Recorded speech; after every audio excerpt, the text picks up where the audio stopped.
Happy Monday, everybody. Tonight I'm going to be reading Finding Winnie by Lindsay Mattick.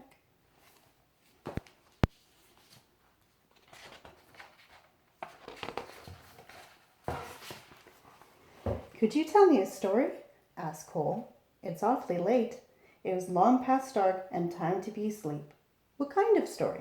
You know, a true story. One about a bear. We cuddled up close. I'll do my best, I said.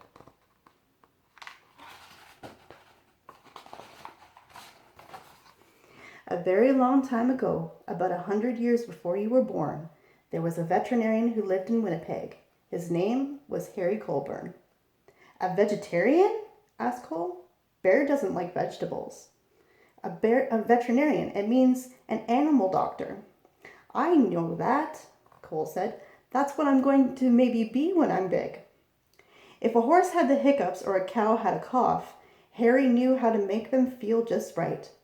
Harry's hands were never cold, even in Winnipeg, where winters are so frosty that icicles grow on the insides of your nose. That was just the kind of doctor he was.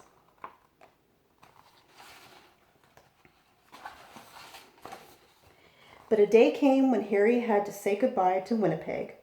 There was a war far, far away, beyond the end of the country and on the other side of the ocean, and he was going to help. He would be caring for the soldiers' horses.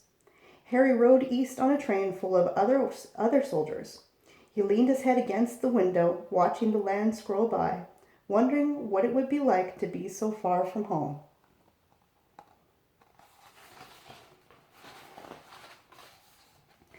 The train rolled right through dinner and over the sunset and around 10 o'clock and into a nap and out the next day until it stopped at a place called White River. Harry decided to stretch his legs. On the train platform was a man on a bench with a baby. A baby? Said Cole, annoyed.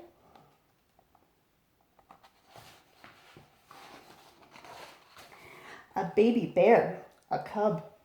Harry stopped. It's not every day that you see a bear cub at a train station. That bear has lost its mother, he thought, and that man must be the trapper who got her. What do trappers do? Asked Cole. It's what trappers don't do. They don't raise bears. Raise them? You know, I said. Love them.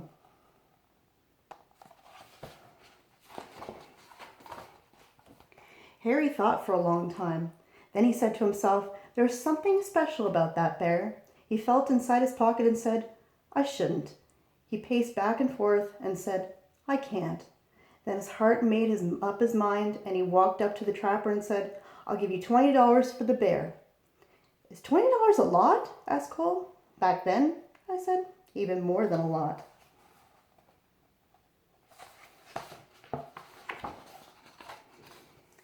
Captain Colburn, said the colonel on the train as the little bear sniffed at his knees. We're on a journey of 1,000 miles heading into the thick of battle, and you propose to bring this most dangerous creature? Bear stood straight up on her hind legs as if to salute the colonel. The colonel stopped speaking at once, and then in quite a different voice he said, Oh, hello. The men of Harry's regiment squeezed by to have a look.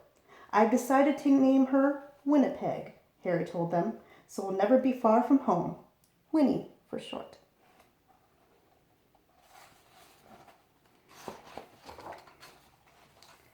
They had a very long way to travel, and they had already gone 3 or 4 feet when Winnie grew hungry. What do bears eat? The men wondered. What don't they eat? Said Harry. Vegetables, Cole reminded me. Winnie ate vegetables, I said. She ate everything except onions. They brought her carrots and potatoes and apples and tomatoes and eggs and beans and bread and a tin of fish and some slop in a dish. But Winnie was still hungry. How about dessert? Said Harry, holding up a bottle of condensed milk. Taking the treat in her paws, Winnie lay on her back and hummed a happy song as she drank. The men roared.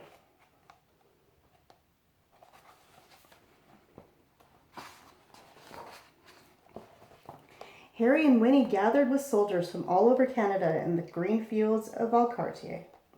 A whole city of tents had sprung up there. One was a hospital for horses, where Harry went to work.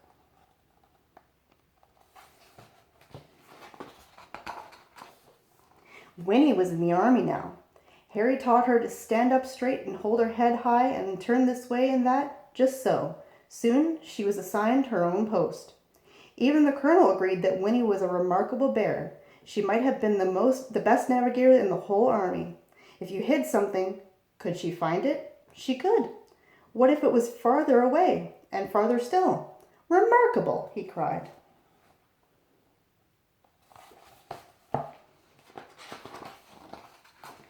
In the evenings, both of them were too tired to move. When Harry thought about Winnie and the voyage across the ocean, his head said, I shouldn't. His head said, I can't. But his heart made up his mind.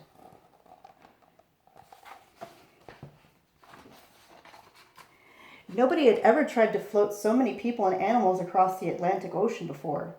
30 ships sailed together carrying about 36,000 men and about 7,500 horses, and about one bear named Winnie.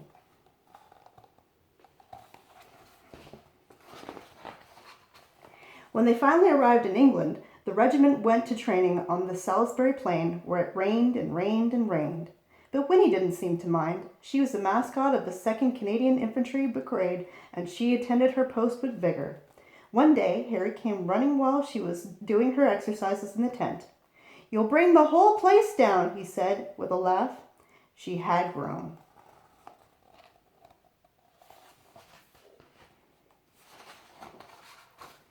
It was winter when the order came. The time had come to fight. Winnie posed proudly with the men for pictures to send home to their families. Harry thought for a long time. His head argued one way and then the other, but his heart made up his mind. He went to Winnie and said in a serious way, There's somewhere we need to go. Winnie brushed the mud off her nose and muzzled in close.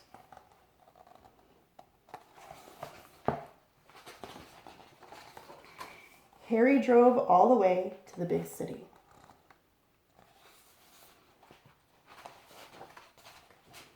Here we are, said Harry, the London Zoo. Harry took a deep breath. Winnie, this is going to be your home for a while, he said. She tilted her head.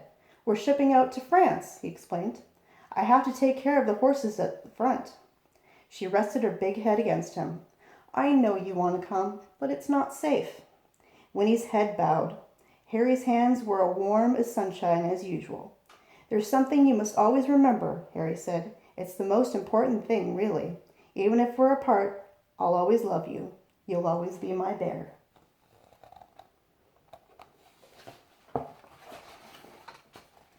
Is that the end?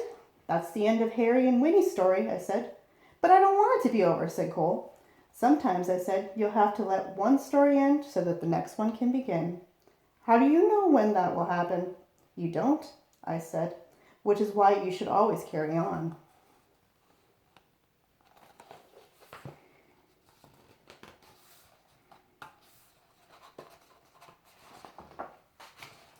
Once upon a time, there was a little boy with a stuffed bear. He'd had his bear ever since he was a baby, but somehow the boy had never found the right name for him. He tried Teddy and Edward and even Big Bear.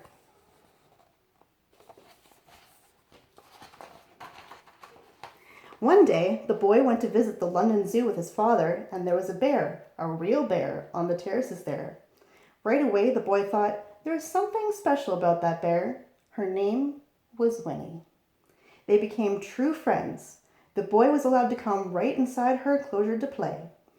Once the boy had found Winnie, he knew just what to call his stuffed bear. He named it Winnie the Pooh. And the boy was called Cole, said Cole.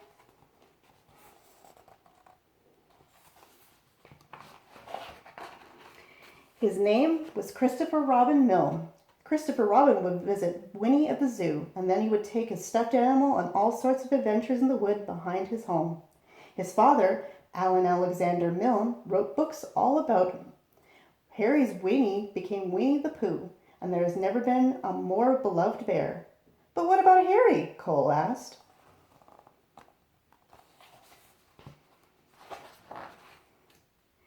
When Harry visited Winnie at the zoo, he saw how happy she was.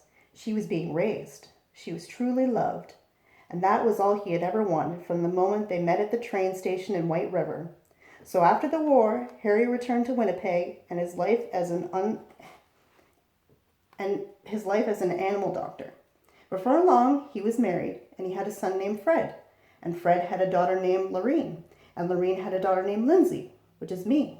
Then I had a son. When I saw you, I thought, there's something special about this boy. So I named you after your great-great-grandfather, Captain Harry Colburn. I named you Cole.